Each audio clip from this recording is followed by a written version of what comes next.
В эфире итоговая программа новостей. Расскажем о главных событиях уходящей субботы. С вами Василий Раченко и коротко о темах выпуска. Ситуация с COVID-19 в России по-прежнему напряженная. Вирус за минувшие сутки унес 9 жизней, а новых случаев зарегистрировано почти 6 сотен. Фейковые новости появились и в якутских соцсетях. В мессенджерах распространяют информацию о смерти в обсерваторе. В Петербурге за подобное уже заводят уголовные дела. Работающие граждане в возрасте от 65 лет и старше могут получить лист временной нетрудоспособности на время самоизоляции, не выходя из дома.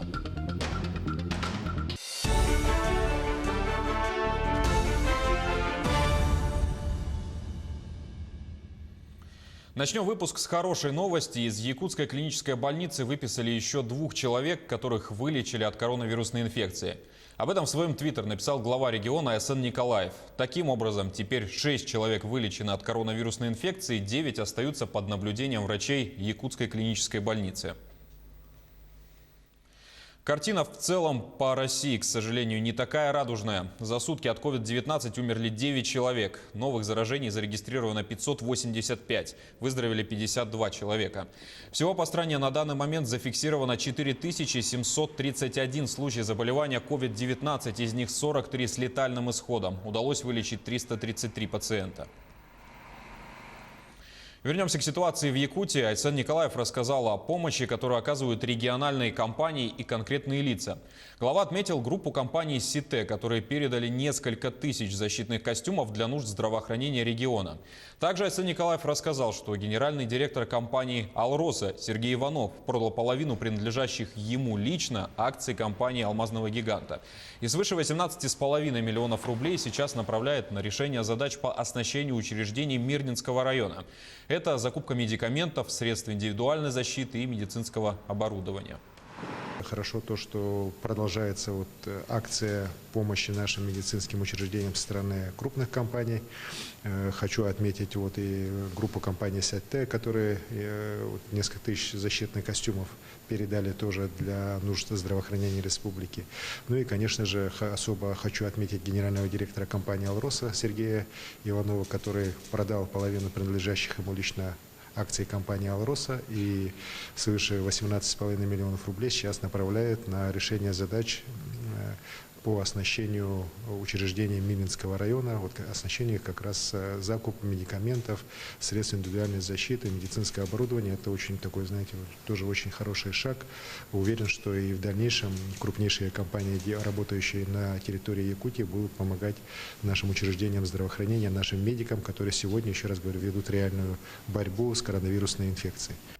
Зампред правительства же Ольга Балабкина в ходе брифинга регионального оперативного штаба затронула злободневную тему – фейковые новости. Оказалось, что в соцсетях и мессенджерах распространилось сообщение о том, что в обсерваторе Якутска умер человек. Я, в принципе, не готова опровергать, или подтверждать того, что исходит из фейков. Это фейк. В обсерваторе больных пневмонией не могло быть по определению. В обсерватор помещались исключительно здоровые люди. Поэтому непосредственно все внебольничные пневмонии у нас расположены специально и находятся на контроле Министерства здравоохранения республики. Среди тех больных, которые лежат в наших больницах с внебольничной пневмонией, закончились мы проводить у них анализы на ковид. Все анализы на ковид вчера вечером и каждый вечер докладывает непосредственно министр здравоохранения. Анализы всех, кто у нас находится с диагнозами внебольничная пневмония, отрицательные. Тем временем первое уголовное дело за фейки о коронавирусе возбудили в Петербурге. Поводом послужила публикация в социальной сети ВКонтакте. В посте содержалась информация о том, что в одной из поликлиник курортного района Петербурга якобы произошло заражение коронавирусной инфекцией. Ответственность за фейки о коронавирусе – это новая статья Уголовного кодекса. Она предусматривает наказание за распространение заведомо ложных сведений о ситуациях, которые представляют угрозу жизни и безопасности граждан. Наказание предусматривает либо крупный штраф в несколько сотен тысяч рублей, либо исправительные работы, или же ограничение свободы. Один человек погиб, а 4 пострадали при взрыве бытового газа в жилом доме в Орехово-Зуево Московской области. Он прогремел в 5-этажном доме. После чего часть конструкции обрушилась. Один подъезд рухнул с 5 по 3 этажи. Предварительная причина – это неисправность газовой колонки. Пожара не последовало. В Главном управлении МЧС по Московской области сообщили, что дом 4-подъездный кирпичный. Обрушились несколько квартир. На место направлены пожарно-спасательные подразделения. Информация еще уточняется. К другим темам. Работающие граждане в возрасте от 65 лет и старше могут получить лист временной нетрудоспособности. Об этом необходимо сообщить работодателю способом, исключающим личное присутствие. То есть по телефону, СМС, электронной почте и так далее. Таким образом, эта категория работников может получить электронный больничный лист на период нахождения на карантине с 6 по 19 апреля. Он будет оформлен на основании сведений, переданных вашим работодателям в региональное отделение фонда социального страхования. Правительство Российской Федерации утвердило временные правила оформления листков нетрудоспособности для работающих граждан в возрасте 65 лет и старше. Временные правила распространяются на работающих лиц, которые соблюдают режим самоизоляции. Эти правила не распространяются на лиц, работающих на удаленных рабочих местах и находящихся в отпуске. Работодатель должен проинформировать работников категории 65 лет и старше и передать реестр указанных лиц в региональное отделение. Теперь для обращения практически по любому вопросу, связанному с мерами по коронавирусу в Якутии, можно обратиться к системе 112. Как это работает, выяснял наш корреспондент Сергей Михедов. За время появления COVID-19 в нашей республике у якутян начало возникать немало вопросов, связанных с этой инфекцией. Вводятся различные ограничительные меры. Одни учреждения прекратили работу, другие перешли на удаленный режим. Появился и волонтерский штаб для помощи людям в этот сложный период. По каким номерам звонить и где узнать нужную информацию? Теперь для обращений по коронавирусной инфекции COVID-19 вы можете звонить на номер 112. Начиная с сегодня, система экстренной помощи 112 берет на себя функцию своеобразного агрегатора вопросов по коронавирусу. Теперь, позвонив с любого телефона на короткий номер 112, вы сможете узнать все необходимое, связанное с COVID-19. Например, сообщить о нарушении режима запрета работы торговых точек, продажи алкоголя или попросить о помощи штаба волонтеров. Кроме того, система 112 продолжит принимать звонки для экстренной помощи и обрабатывать их. Во время поступления звонков мы принимаем вызова у заявителей, опрашиваем их, спрашиваем, что именно у них произошло. Создаем обращение, заполняем адрес в обязательном порядке. Вообще, сама по себе система 112 – это российский аналог американского единого номера 911 для вызова экстренных служб. Звонить можно с телефонного аппарата, неважно, мобильного или стационарного, даже с нулевым балансом. Главное, чтобы ловила сеть. Доступна эта система на всей территории Якутии. Более того, эта система интегрирована с порталом One Click Якутия.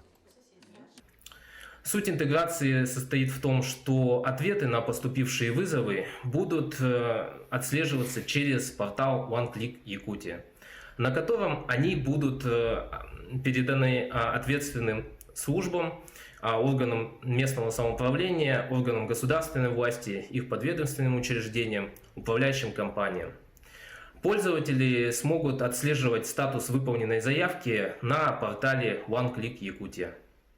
Таким образом, если вы хотите получить любую информацию или помощь, связанную с мерами по COVID-19, теперь смело набирайте 112.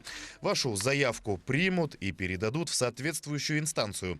Запомнить этот номер очень легко, как и простое правило – оставаться дома и не выходить без особой необходимости. Сергей Михедов, Григорий Николаев, Якутск.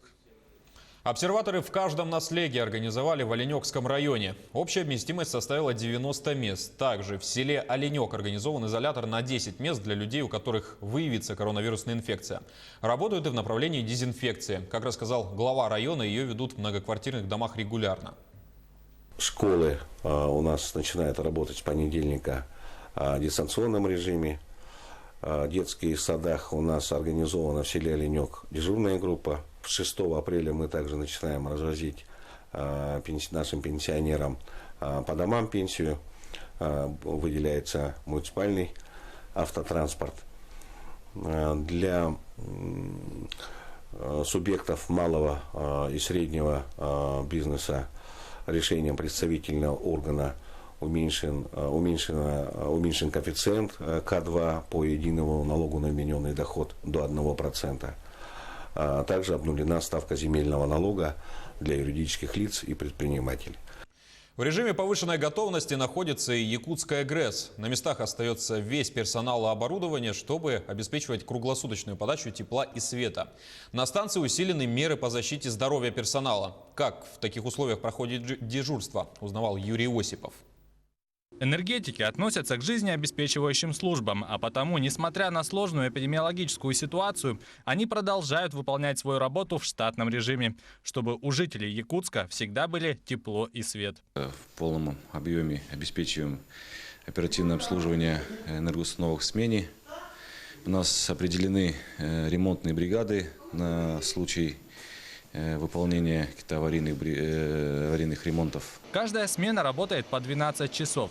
Работники регулярно проходят специальную подготовку, противоаварийные и противопожарные тренировки и всегда готовы к любой ситуации. Мои задачи входят в обеспечение безопасного и экономичного тепломеханического оборудования. Мы работаем для якутян. Заступили сегодня в 8 часов утра, до 8 часов вечера. Вход на территорию электростанции строго ограничен. Там могут находиться только сотрудники, заступающие на смену. Это делается для минимизации рисков заражения. Даже при передаче смены процесс организован таким образом, что сотрудники практически не контактируют между собой.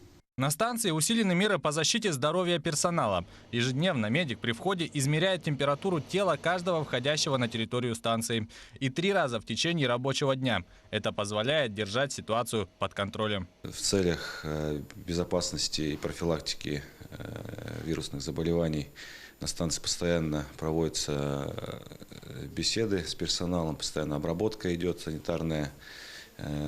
Помещений, рабочих мест, обработка автобуса, доставляющего персонал на работу. Выданы всему персоналу маски. Электростанция работает в режиме повышенной готовности, но фактически для них ничего не изменилось.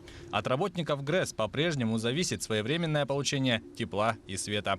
Юрий Осипов, Григорий Николаев, Якутск. Разговор с главой Якутии смотрите сегодня на телеканале НВК «Саха». Айсан Николаев затронет волнующие якутян темы: защиту от коронавирусной инфекции, назначение нового председателя правительства, весеннюю охоту и многое другое. Разговор с главой сегодня в 20:45 на телеканале НВК «Саха». И к новостям за рубежом. Надпись «Оставайтесь дома» на казахском и русском языках появилась на доме министерств в столице Казахстана. На кадрах, снятых ночью в пятницу, видно, как просьба оставаться дома на 2 языках сменяет друг друга на фасаде. С 19 марта в городах Нур-Султан и Алматы действует режим карантина, введенный из-за угрозы пандемии. По состоянию на 4 апреля в стране зарегистрировано 500 случаев, 4 из которых с летальным исходом. Это были главные новости уходящей субботы. Наш телеканал продолжает следить за развитием событий и держать вас в курсе. Находитесь дома, берегите себя и своих близких. До свидания.